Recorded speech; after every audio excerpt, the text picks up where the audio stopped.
हाँ तो मेरे भजनों के प्रेमियों, ये भी एक भजन राधा कृष्ण का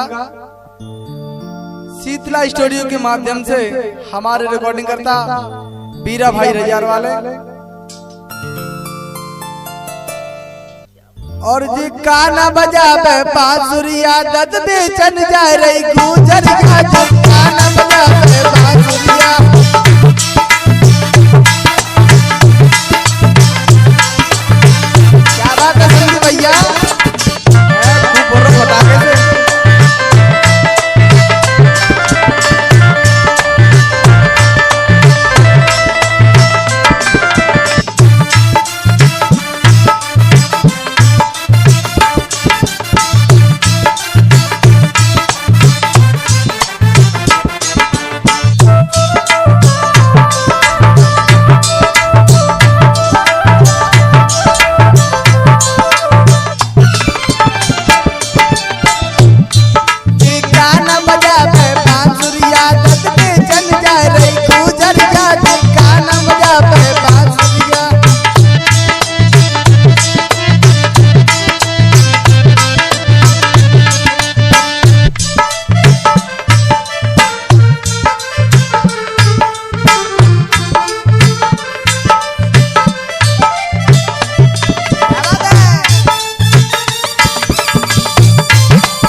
से काना बजाए बांसुरी ग्वालन को मन बहलावे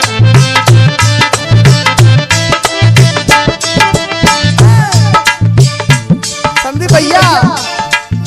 काना की बांसुरी पे तो कहने कितनी मरेगी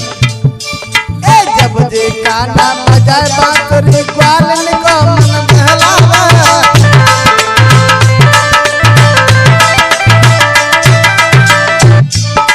बाल बाल को संगम लेके मैया टोल को टोल चंदो संग बाल बाल को संगम लेके माखन खावे बुआवे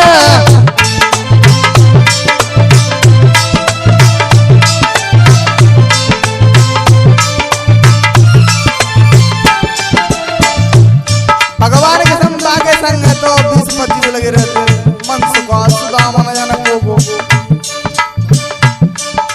बाल बाल को संगम लेके माखन खावे